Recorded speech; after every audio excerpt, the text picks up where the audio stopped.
Hey guys, it's Victoria, certified doula and YouTuber now, I guess, that is here with a video to show you how you can still have a lot of movement in labor, even if your labor is one that requires a lot of monitoring, maybe an IV, Pitocin, an epidural, whatever that looks like.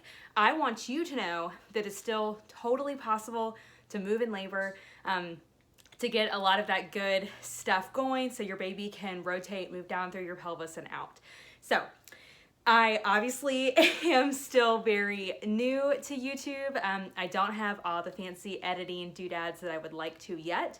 So bear with me with regard to the quality of this video. But what I'm hoping is that what I'm about to demonstrate, you're gonna be able to see it, get it, know where I'm coming from. And again, forgive the iPhone quality of this video, but I'm excited to share this information with you, so let's get going. So first off, when you get to the hospital, it is likely that your care provider is going to want what's called a strip. So that would be 20 to 30 minute monitor strip of both what your contractions are doing and how the baby's heart rate is responding. So I have borrowed my husband's ties to demonstrate monitoring strips, and they will just come right around your belly. You'll have one that's monitoring your contractions. This is usually at the top. We've got a cord going to the charging station, and then a second one that is monitoring your baby. This is usually a little bit lower. It is completely evidence-based if you are having a low-risk pregnancy, low-risk birth, to request intermittent monitoring, which means that you may be, whatever that looks like with your provider, you might come back on the monitor every hour or so for a short amount of time, or your provider could be one that supports hands-on listening. This is also called intermittent auscultation, where they get that Doppler, just like the Doppler you have at your prenatal visits. So there would be no monitors, no wires. They would just follow your body, see when you're having a contraction. It's very obvious when that's happening usually. They would check the baby with that little Doppler and then remove it. You're not attached. But for this video, again, I'm really wanting to show that it is possible to move with a lot of stuff on you. So let's just say first that you've got monitors, doing some basic monitoring check. And I might need to move this camera a little bit to show you what I'm about to show you. Okay, let's say we're doing that. Many people, just by default, are going to lay back in the bed for monitoring, right? And it's kind of funny, we spend our whole pregnancy being told, don't lay on your back, it's really bad for your baby. And what do you do when you get to labor and delivery? Instantly get on your back. So if that's comfortable for you, by all means, get cozy, chill out, do what you need to do. We'll talk about bed positions in a moment. But I want you to know that even being monitored, you can do many things to be upright. You can just stand, right? You could stand, walk around. Let's pretend like we'll say this is our monitoring station. Even if I'm connected to a monitoring station, I can still move around. I can do this number. And sometimes you can even wheel that monitor station, move it around the room. We'll talk about this later too, perhaps. Some institutions, some facilities have a battery pack that attaches to monitors. So mom would just wear the battery pack like a purse. Monitors are plugged in, everything's getting checked, and you could just totally walk around wherever you wanted to go. But many times, for a lot of reasons, unfortunately, those wireless or kind of free moving monitoring options are not available. So let's just say for this video, you're being stuck at a monitoring station. You can absolutely stand up, okay? Please know that. Another thing a lot of people don't think of to do is this is a great time to use your partner. Let's say you're in some established labor, contractions are going, you're breathing through it. If you pretend I have my partner here, I could be holding on to him. He could be holding me from behind, still all standing up. Another option is many facilities now, I do see this, have a birth ball. So let's say you're getting monitored, you can just sit on a birth ball. And while the monitor is pretend like these are still attached. I'm still hooked up to the monitor being checked, but I can move. When I'm on a birth ball, I've got that nice open pelvis. I'm upright. Often rolling on the birth ball feels very comfortable, so I've got that going for me. Let's say I've been laboring all night and I'm tired. That's very possible. So you can even just I really love this position. If you've ever seen any of my other doula videos or photos, often moms end up here when they're with me, everyone thinks it's comfortable, and I like this. If you're sitting on something, maybe a birth ball, I'll show you another option in a minute, even just a chair. You know, you could sit on the rolly chair that the doctors use. Any kind of sitting, leaning over the bed with pillows is really nice, okay? You wanna adjust this to mom's height. This is great because you're upright, you're still kind of over, so gravity's helping your baby like to pull down to that face down, head down position. And then you can rest, you know? So if I've been tired, I've been laboring all night, I can just rest. My partner or my doula, whoever's here with me, could be rubbing my back, they could be doing some counter pressure, and I can just chill out and rest. This is a great position. Another option, so this is the birth ball. I would say I've seen most people these days have a birth ball, so that's good. Another option is a birth stool. This is called the Cub. It's an inflatable birth stool. You see it has this U-shaped. You could absolutely sit on this, you know, and have a baby, for example. A lot of people just like laboring on it too. And I'll show you how this works in a bed later, but you could sit on a birth stool and lean over. And then with this, you've got that nice open, again, pelvic floor, which we want for the baby to come down and out. So those are some sitting, standing. I just think it's important for people to remember, like, you can do this even while sitting and standing. Let's say that your labor, either you're being induced or for whatever reason you're getting on some Pitocin augmentation. Let's say now, and don't look too hard at my props, but let's say now you have IV and Pitocin to contend with. So we'll get those propped up here. I don't know how these might stand, but you get the idea. These are totally not milk jugs, you guys. So let's say we've got an IV Pitocin. Those usually are going to be two separate bags attached to an IV pole coming through a little wire that would be on your hand somewhere. Now this is where things get tricky. I feel like I often hear moms say, they just had me, I was hooked up to everything, so even though I really wanted to move around, I couldn't. So I understand, right, if I've got two monitors, one IV that's hooked to two things on a pole, you know, this does feel like a lot, but everything I just did can still happen. Please hear me. This can still happen even with an IV and a Pitocin. The only, on one of those IV poles, the only thing that will be different is you're just going to have to be mindful of the pole. So what I like to do is remind people that this unit, this IV pole, can move with you. So if I'm moving around, it can move over here, it can move back, right? If I'm sitting on something, it can move. As a pro tip, I kind of like to make sure that all of my wires are on the same side. Nurses can be very good also at like untangling wires. So I don't know if that'll stay there for me. So let's say, yeah, my just tip is like, don't let all these wires intimidate you. If that is what your labor needs, or if that's what is happening, you just kind of account for those, right? So get it all on one side, untangle them, and then move around. The other tip is that when you're being monitored, usually if you've got Pitocin going, the hospital is going to want to monitor your baby closely because that is a controlled medication.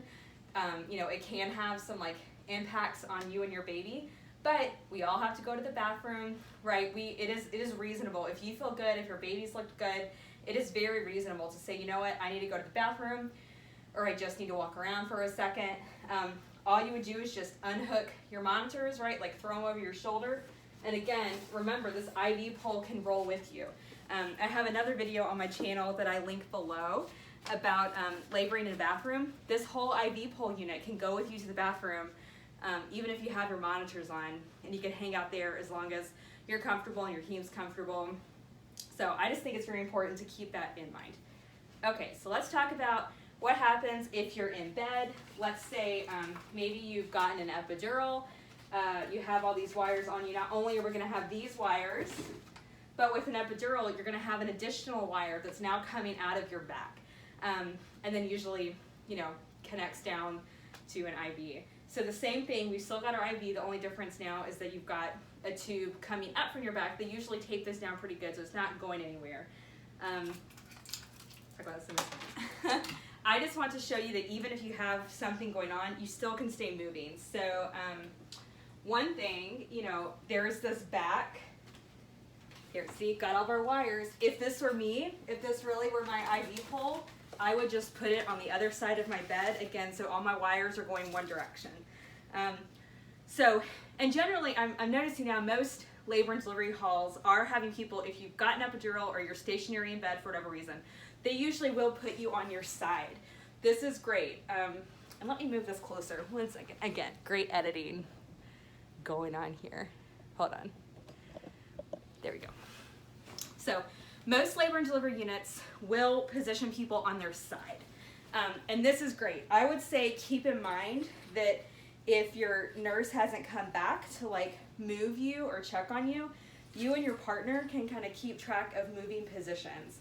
So you will want to still be rotating about every 30 minutes. And again, if your nurse isn't there, this is your body. You know, if you need help, you might ask your partner for sure, because especially with an epidural, you may or may not be able to feel a whole lot, but you want to rotate. So spend some time on your side, flip to the other side. I do notice that especially if labor hasn't going on a while, people want the epidural, they usually will kind of conk out and sleep.